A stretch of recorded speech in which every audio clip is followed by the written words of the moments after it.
할렐루야. 오늘 하루 수고 많으셨습니다. 각자의 자리에서 하루 종일 땀 흘려 수고하신 우리 사랑하는 모든 복된 교회, 복된 이웃교회 성도님들 한 분 한 분의 인생 가운데 하나님께서 그 길을 여시고 모든 기도 제목 가운데 응답하시는 놀라운 축복이 임하는 이 시간 되기를 주님의 이름으로 축복합니다. 이번 주부터는 우리 부목사님들과 함께 갈라디아서를 함께 나누는 시간을 가지려고 합니다. 오늘은 그 첫 번째 시간으로 갈라디아서의 전체적인 내용을 잠시 살펴보고 1장 주요 내용들을 함께 상고하고자 합니다. 오늘 그 첫 번째 시간 가운데 우리가 살펴볼 여러 이야기들이 많이 있지만 그 가운데서 특별히 다른 복음을 전하는 자들이라고 말씀한 그 다른 복음이 무엇인지를 우리가 좀 더 살펴보기를 원합니다. 오늘날 세상에는 많은 종교들이 있습니다. 유대교, 불교, 이슬람교, 유교, 다양한 종교들이 각자가 믿는 영원한 세계 그리고 이 땅에서의 삶의 방식에 관해서 각자의 교리들을 주장을 하고 있습니다. 유대교는 하나님께서 모세에게 준 율법을 지키면 천국에 갈 수 있다라고 믿습니다. 또 불교는 고행을 하고 참선을 하면 열반을 할 수가 있고 그 후에 해탈을 하고 그런 과정들이 다음 생 윤회를 위한 준비의 과정이다. 그렇게 이해를 하고 있습니다. 종교마다 각자의 가지고 있는 관점을 가지고 인생을 바라보고 영원한 세상을 추구하고 있지만 그 모든 것들이 참 진리가 아니라는 것을 우리는 확실하게 믿습니다.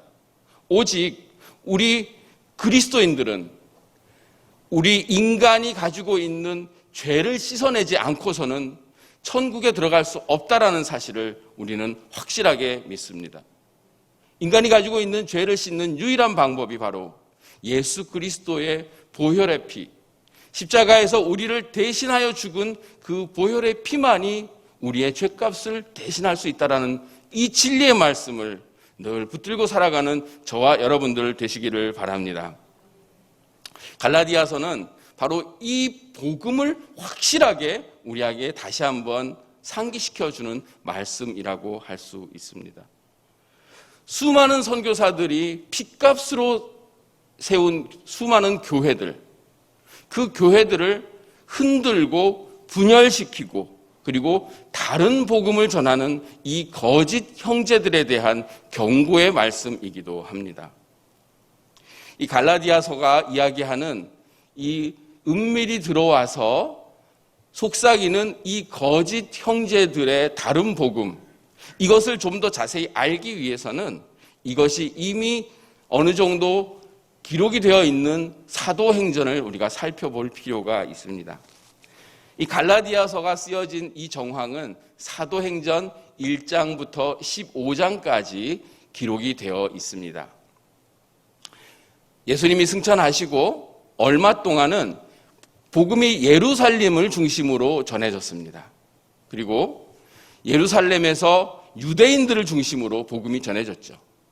그런데 이제 핍박이 시작이 됩니다. 점점 핍박이 심해지게 되고 이 핍박을 견디다 못한 신자들이 예루살렘을 떠나 각자로 사방으로 흩어지게 됩니다. 그런데 이 핍박을 통해 기독교가 사멸할 거라고, 없어질 거라고 생각했는데 오히려 사방 팔방으로 흩어지면서 더 확산되고 더 성장하는 전화위복이 되었습니다. 이때만 해도 예수님을 믿는 대부분의 사람들은 유대인들이었고 이방인들, 그 당시 이방인이라고 하면은 이제 그리스 쪽에서 넘어온 헬라인들이 대부분이었겠죠. 그들은 그렇게 많은 숫자는 아니었습니다. 그런데 이 로마 제국이 점점 확산되고 여러 도시들이 발달하면서 이 안디옥을 중심으로 많은 이 헬라인들이 도시를 형성하게 되고 점점점 그 숫자가 늘어나는 대도시가 되게 됩니다. 그래서 예루살렘에 있던 사도들이 저곳에도 그리스도를 전하자. 안디옥에도 복음을 전하자. 누가 갈 것이냐? 그래서 택함을 받은 사람들이 바로 바울과 바나바였습니다. 그들이 예루살렘 교회의 파송을 받아서 안디옥에서 약 1년 정도 사역을 하게 됩니다. 그 당시 그 안디옥 주변에 있던 도시들이 루스드라, 더베, 이고니온 같은 교회들이었습니다. 그 근처에 가까이 있는 교회들이었죠. 그 지역을 통칭해서 갈라디아 지방이라고 불렀습니다. 이 갈라디아 지방은 북쪽과 남쪽으로 크게 나누어지는데 이 비시디아, 안디옥, 루스드라, 이고니온, 더베 이 주요 안디옥 지역의 이 갈라디아 그 교회들은 남쪽에 주로 있었습니다.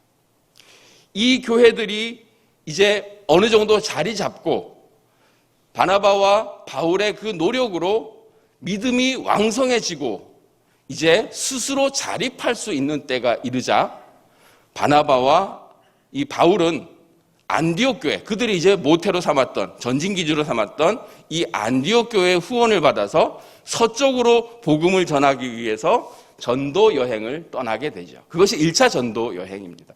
문제는 이때부터 발생이 되게 됩니다. 1차 전도 여행을 출발하면서 스스로 자립하고 스스로가 잘 교회를 세워갈 거라고 믿었는데 글쎄 바울이 그곳에서 전한 복음과는 다른 복음이 전해진다는 소식을 듣게 된 겁니다. 그 다른 복음이란 다름 아닌 예루살렘 교회 쪽에서 넘어온 유대인 출신, 정통 유대인 출신 그리스도인들이 율법에 대한 미련을 버리지를 못하고 바울과 바나바가 전한 복음은 그리스도가 우리를 위해 십자가에서 대신 죽으셨고 그 죽음의 값으로 우리의 죄값이 씻어졌으니 우리는 이제 죄인이 아니라 의인이다. 나는 이 복음이 플러스 알파가 필요하다라고 그들이 가르치기 시작한 것이옵니다. 바로 그 복음은 복음대로 있고 거기에 너희들이 참 그리스도인이 되기 위해서는 할례도 받아야 되고 안식일도 지켜야 된다라고 속삭였던 겁니다.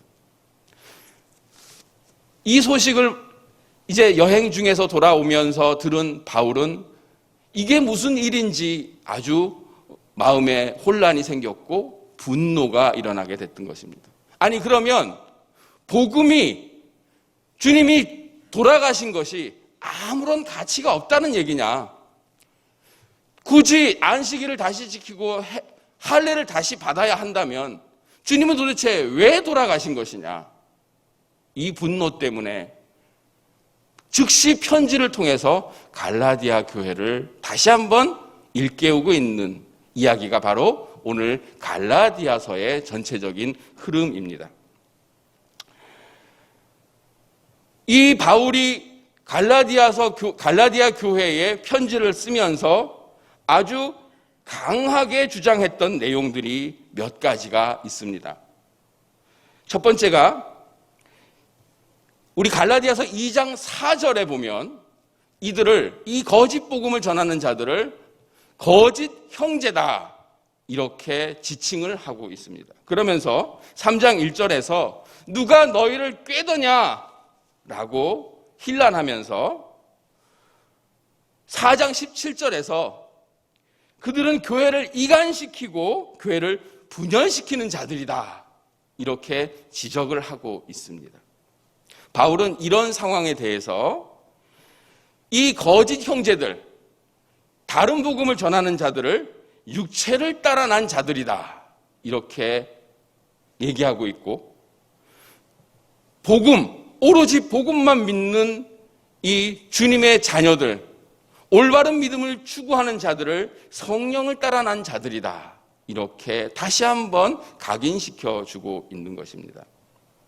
그러면서 너희를 요동하는 자는 누구든지 심판을 받으리라 라고까지 경고를 하고 있습니다. 이것이 바로 갈라디아서 5장 10절의 말씀입니다. 근데 이 거짓 형제들은 아직도 정신을 못 차리고 그런 비난과 그런 공격을 멈추지 않고 논리에서 바울과 바나바에 밀리게 되니까 한 걸음 더 나가는 악행을 저지르게 됩니다. 바로 바울은 사도가 아니다라는 주장을 이제 하게 되는 것입니다. 바울은 처음 다른 복음이라는 그 유대인들의 주장에 대해서는 처음에는 그래도 그럴 수 있지. 그래, 너희들이 출신이 거기고 나 역시도 유대교에서 교육받았고 나 역시도 유대교에서 너희들을 믿는 자들을 핍박하는 일들을 감당했던 사람이기 때문에 너희들이 그렇게 이야기하는 것은 아직까지 복음이 무엇인지 잘 모르기 때문에 그렇다라고 이해해 주겠지만 내가 사도가 아니라고 하는 것은 도저히 내가 용납할 수 없다. 바울은 더 이상 이제 참을 수 없는 상황까지 가게 된 것입니다. 그러면서 바울은 이 비난들을 하나하나 반박을 하게 됩니다. 그러면서 오직 믿음으로만, 오직 구원은 그리스도의 보혈의 피로만 우리가 생명의 구원을 얻을 수 있다. 이 사실을 여러 번 강조하고 있는 것입니다. 오늘부터 매주 갈라디아서를 통해서 믿음만으로 의롭다함을 얻을 수 있다라는 이 믿음의 든든한 반석 위에 굳게 서게 되는 우리 사랑하는 모든 복된 이웃교회 성도님들 되시기를 주님의 이름으로 축복합니다. 갈라디아서 1장을 이제 좀 더 살펴보기를 원합니다. 1장에서 우리가 갈라디아서 1장에서 살펴볼 수 있는 주요한 내용들은 오늘 우리가 함께 읽은 6절부터 9절까지의 말씀이 핵심 주제입니다. 다른 복음은 없나니 너희가 받은 것 외에 다른 복음을 전하면 저주를 받을지어다. 이 말씀을 우리 마음밭에 깊이 새기는 저와 여러분들 되시기를 바랍니다. 이 1장을 한 4단락 정도로 우리가 좀 나눠볼 수가 있습니다. 1절부터 5절까지는 인사와 축복의 말씀입니다. 그리고 6절부터 10절까지는 바로 방금 우리가 읽은 다른 복음은 없나니 이 말씀들입니다. 그리고 11절부터 12절까지가 그리스도에게서 직접 나는 사도로 부르심을 받았다라는 것에 대한 변증입니다. 그리고 마지막 13절부터 24절까지가 바울에 대한 자기소개가 있습니다. 나는 예전에 가마리엘 문화생이었고 그 누구에게도 부족하지 않은 유대교 학문의 공부를 하고 있던 문화생이었다. 그리고 그 누구보다도 유대교에 열심이었고 그 누구보다도 이 유대교를 지키기 위해서 애쓰고 수고했었다. 하지만 주님께서 나를 부르셨고 나는 주님을 직접 만났고 주님께서 나를 거듭나게 하셨고 주님께서 나를 보내셨다. 그래서 오늘날 나는 주님의 복음을 이렇게 전하고 있는 것이다 라고 자기 자신을 소개하는 글입니다. 갈라디아서 말씀을 가지고 오늘 이 시대를 좀 비춰보기를 원합니다. 이 시대 기독교인들과 이 시대 복음, 과연 우리는 진정한 참 믿음을 따라 살고 있습니까? 그렇지 않으면 다른 복음을 쫓고 있지는 않습니까? 아니, 우리 주변에는 수 없는 다른 복음들이 우리를 유혹하고 우리를 혼란스럽게 하고 있는 것이 작금의 현실입니다. 그 중에 대표적인 것이 어떤 것들이 있습니까? 바로 구원파적인 그런 다른 복음들이 있습니다. 유대교의 다른 복음이었다고 그 유대교가 율법을 주장하는 다른 복음이었다면 오늘 이 시대의 다른 복음은 뭔가 착한 일을 해야 한다. 뭔가 선한 일을 해야 한다. 뭔가 남들이 인정할 만한 그런 일들을 우리는 해야 세상 사람들로부터 존경받을 수 있다.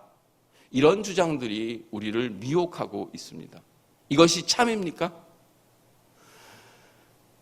비근한 예로 한 종교단체가 있습니다. 기독교 이단들 중에 뉴스와 언론 지상의 언론 플레이를 통해서 그들이 선행을 하는 것, 봉사활동하는 것, 그리고 이웃을 구제하는 것, 이런 것들을 대대적으로 홍보를 합니다. 그리고 이것이 마치 교회의 최종 미션이고 이것이 교회가 할 일의 마지막이며 이것이 전부인 듯이 그렇게 포장을 하고, 기존의 모든 교회들, 우리 교회들은, 우리 지금 현재 우리 모든 기독교인들은 자기들끼리만 잘 먹고 잘 살고 이웃을 돌보지 않기 때문에 그들은 거짓이고, 우리는 그리스도의 사랑을 실천하고 있기 때문에 우리가 참 믿음이다, 이렇게 호도하고 있는 것입니다. 속기 쉽습니다. 그러나 이것은 또 다른 율법에 불과하다는 사실을 기억하시는 저와 여러분들이 되시기를 바랍니다. 우리가 구원받는 이유는 오직 우리를 피값 주고 사신 예수 그리스도의 복음, 십자가에서 죽으신 주님의 그 보혈로 우리 죄값을 대신 치러줬기 때문에, 그래서 우리가 하나님의 자녀로 인정받은 것이지, 우리가 착한 일을 했거나 선행을 했거나 봉사를 많이 했거나 우리가 헌금을 많이 했거나 우리가 기부를 많이 했기 때문에 구원받는 것이 아니라는 사실을 명확하게 기억하는 저와 여러분들이 되시기를 바랍니다. 세상에 믿지 않는 사람들이 우리에게 손가락질을 하면서 저 교회는 저렇게 봉사도 많이 하고 저렇게 기부도 많이 하는데 너희들은 왜 스스로 너희들끼리만 잘 먹고 잘 사냐, 이런 손가락질을 할 때가 있습니다. 그럴 때 그들에게 참 복음이 무엇인지 바르게 가르쳐 줄 수 있는 저와 여러분들이 되시기를 바랍니다. 그들이 행하는 그 착한 일과 선한 일들은 무엇입니까? 믿음의 결과라는 사실입니다. 우리가 구원받았기 때문에, 주님이 우리를 피값 주고 사셨기 때문에, 주님이 원하시고 주님이 바라시는 삶을 이제 살겠다고 결단하면서 주님께서 우리를 세상으로 보낼 때 우리는 세상에 복음을 전하는 방편과 세상에 하나님의 사랑을 전하는 그 어떤 삶의 증거로서 사랑이 나오는 것이고 봉사가 나오는 것이고 헌신이 나오는 것이고 또 기부가 나오는 것이라는 사실, 이 순서를 혼동하지 않는 저와 여러분들이 되시기를 바랍니다. 믿음이 먼저입니다. 그 다음 열매로서 따라오는 것이 선한 일이라는 사실, 이 순서가 우리 마음속에 바르게 자리 잡는 저와 여러분들 되시기를 주님의 이름으로 축복합니다. 이 시대를 살아가는 우리 모든 기독교인들에게 이토록 다른 복음들은 우는 사자처럼 우리를 삼키려고 노리고 있습니다. 인간이 선한 일을 통해 가지고 과연 구원받을 수 있다라면 정주영 씨나 이건희 씨나 돈이 많은 사람들이, 그들이 천국을 먼저 가야 옳은 일이 아니겠습니까? 그들이 가진 재산 가지고 수많은 사람들에게 나눠줬기 때문에, 그들이 수많은 어린아이들에게 질병을 고쳐줬기 때문에 그들이 먼저 천국에 가야 하지만, 주님께서는 눈에 보이는 것뿐만이 아니라 그들이 세상 사람들이 모르는 곳에서 혼자 있을 때 은밀한 곳에서 행하는 일과 그들의 마음속까지도 다 헤아리는 주님께서 단지 머리카락 같은 작은 우리의 범죄까지도 하나도 잊어버리지 않는다는 사실을 두려운 마음으로 기억하시는 저와 여러분들이 되시기를 바랍니다. 인간은 본성적으로 죄의 유전을 가지고 있기 때문에 우리의 죄가 어떠한 선행과 어떠한 착한 일과 율법으로는 우리의 모든 범죄를 다 가릴 수 없다는 사실, 이것이 우리가 복음만은, 오로지 복음만 우리를 살린다고 믿는 이유라는 사실을 늘 기억하시고 이 복음을 전하기 위하여 수고하고 애쓰는 저와 여러분들이 되시기를 바랍니다. 육체의 소욕을 이기는 길은 어떤 것들이 있습니까? 이런 육체의 소욕을 따라갈 때 오늘 본문은 음행, 더러운 것, 호색, 우상숭배, 주술, 원수 맺는 것, 분쟁, 시기, 분냄, 당 짓는 것, 투기, 술 취함, 방탕함, 이런 육체의 일을 행하게 된다고 우리를 경고하고 있습니다. 참 복음이 아닌 다른 복음을 따라갈 때 우리는 이런 길로 갈 수밖에 없다라는 것입니다. 그러나 주님께서는 이것을 이기기 위해서는 오로지 기도로 성령을 구할 때 주님께서는 성령으로 우리에게 내주하시고 성령이 내주하셨을 때 성령의 그 내주의 증거로서 열매가 나타나게 되는데 그 열매가 바로 사랑, 희락, 화평, 인내, 자비, 양선, 충성, 온유, 절제라고 가르쳐주고 계십니다. 먼저는 우리 마음속에 보혈의 피를 믿는 믿음이요. 두 번째는 기도로서 성령을 구하는 것이요. 세 번째는 성령의 임재가 우리 안에 충만히 일어나는 것이고 이 성령의 임재가 충만히 일어날 때 내 안에 있는 육체의 소욕, 육체의 일들이 내 몸 밖으로, 내 영혼 밖으로 밀려나가게 되고 주님의 본체이시고 성령의 열매이신 주님의 성품, 그것이 바로 우리 안에 채워질 때 주님께서 우리를 기뻐 받으시고 우리가 산 제물 된다는 사실, 이 순서와 이 진리를 마음밭에 꼭꼭 새기는 저와 여러분들 되시기를 주님의 이름으로 축원합니다. 기도하시겠습니다. 할렐루야. 사랑과 은혜가 충만하신 하나님 아버지, 이 저녁에 믿음의 순서를 바르게 기억하는 우리 모두가 되게 하여 주시옵소서. 다른 복음의 유혹에 넘어가는 어리석은 사람 한 분도 안 계시게 하여 주시옵소서.